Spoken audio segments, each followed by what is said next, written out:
استحاضہ کیا ہے؟ Bleeding other دین periods. بعض اوقات پورا مہینہ مسلسل خون آتا ہے، بعض اوقات 2-4 دن رک کے پھر سپاٹنگ ہوتی ہے، پھر 2-4 دن رک کے پھر شروع ہو جاتا ہے. یہ ایک بیماری کی حالت ہے. اس میں حکم حیض اور نفاس سے مختلف ہے. ایام حیض گزارنے کے بعد مستحاضہ کو غسل کر کے معمول کے مطابق نماز روزہ ادا کرنا چاہیے. مثلا ایک خاتون کو صبح 8 بجے بلیڈنگ شروع ہوئی اور چوتھے دن 8 بجے وہ بالکل پاک ہو گئی، اور یہی اس کی عادت ہے عموماً 1-2 گھنٹے کے اوپر نیچے فرق سے. اب اس نے نہا لیا، ظہر پڑھ لی، عصر پڑھ لی، مغرب پڑھ لی، کچھ بھی نہیں تھا، بالکل صاف تھی کہ عشاء کی نماز کے وقت اس نے دیکھا کہ یلوش ڈسچارج ہے تھوڑا سا. تو اب یہ سارا دن پاک رہنے کے بعد اگر تھوڑا سا یلوش ڈسچارج نظر آتا ہے تو یہ کنسیڈر نہیں کیا جائے گا، دوبارہ نہانے کی ضرورت نہیں، نماز پڑھیں. لیکن ایک عورت ابھی پوری طرح پاک ہی نہیں ہوئی اور ابھی ڈسچارج ہو رہا ہے، ریڈ تو نہیں لیکن براؤن اور یلوش ہو رہا ہے، اور ابھی پاکی ہوئی نہیں، تو ایسے میں وہ نہائے مت جب تک کہ وہ وائٹ ڈسچارج نہ دیکھ لے. تو یہ 2 مختلف باتیں، یعنی جب وائٹ ڈسچارج دیکھنا شروع کر دیں اور آپ نہا چکے اور ایک دن کے بعد پھر آپ یلوش دیکھیں تو کنسیڈر نہ کریں. لیکن ابھی وائٹ ہوا ہی نہیں شروع اور یلوش کنٹینیو کر رہا ہے، تو جب تک وائٹ نہ آ جائے تو آپ نہائیں گے نہیں. سمجھ گئے یہ بات؟ اگر عام حالات میں، نارمل حالات میں پیریڈز کی کنٹینویشن میں جیسے پہلے فلو کم ہے، پھر زیادہ ہو گیا، پھر کم ہوتے ہوتے براؤن ہو گیا، پھر یلوش آ گیا، تو اس کو سارا وقت پیریڈ شمار ہوگا جب تک کہ وائٹ نہ ہو جائے. لیکن اگر ایک دفعہ وائٹ ہونے کے بعد 1-2 دن کے پھر تھوڑا بہت یلوش یا براؤنش ہوتا ہے تو اس کو کنسیڈر نہیں کیا جائے گا.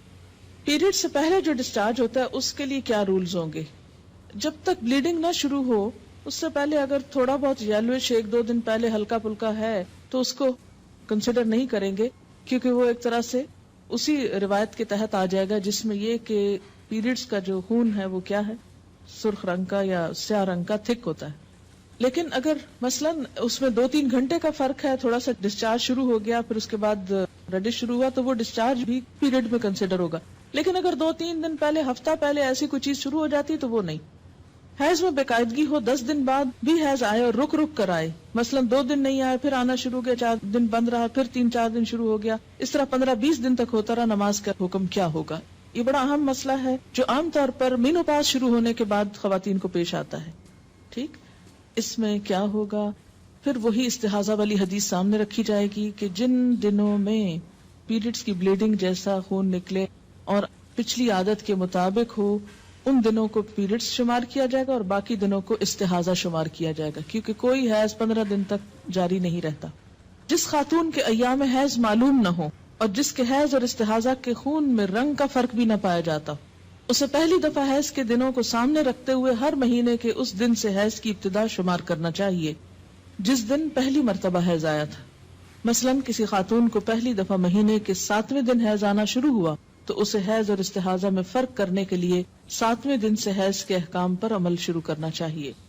مذکورہ مستحاضہ کو اپنے جیسی خواتین، اپنے ملک، علاقے، عمر، اپنے جتنے بچوں والی خواتین کی عادت کو سامنے رکھتے ہوئے مدت حیض کا تعین 6 یا 7 دن شمار کرنے کے بعد استحاضہ کے حکم پر عمل کرنا چاہیے. یعنی پھر دوسری پاس والی خاندان کی رشتہ دار عورتوں کی عادت کو دیکھا جائے گا جس کو پہلی دفعہ سے یہ بیماری شروع ہوئی ہو.